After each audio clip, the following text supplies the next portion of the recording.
आपण आज असा 5 ते 10 मिनटात तयार होणारा कुरकुरीत असा मुरमुऱ्याचा चिवडा करणार आहोत. त्यासाठी आपण मुरमुरे घेतले आहेत.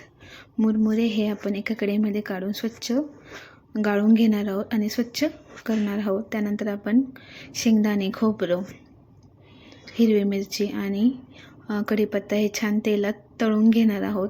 प्रत्येकी वेगवेगळे तळून घेऊया. अगोदर आपण शेंगदाणे केले, त्यानंतर खोबऱ्याचे काप घेतले आहे, ते पण लालसर छान तळून घेतले आहे. त्यानंतर आपण त्यामध्ये हिरवी मिरची घातली आहे, ती पण तळून घेतली आहे.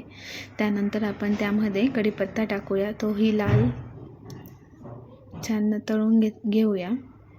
त्यानंतर आपण तेच गरम तेल 2 चमचे एका फुलपात्र्यामध्ये काढून घेणार आहोत आणि त्यामध्ये आपण 2 ते 3 चमचे हळद टाकून घेणार आहोत. हे तेल कडकडीत गरम आहे, त्याच तेलात आपण हळद टाकून घेतली आहे आणि त्या मुरमुऱ्यांवर आपण ती छान पसरवून घेणार आहोत, एकजीव करून घेणार आहोत. ते पिवळे दिसतील. त्यानंतर आपण सगळे तळलेले जिन्नस एकत्र करून कालवून घेऊया. त्यानंतर आपण लसणी शेव टाकलेली आहे. यामध्ये लसणी शेव टाकल्यावरती खूप छान लागते.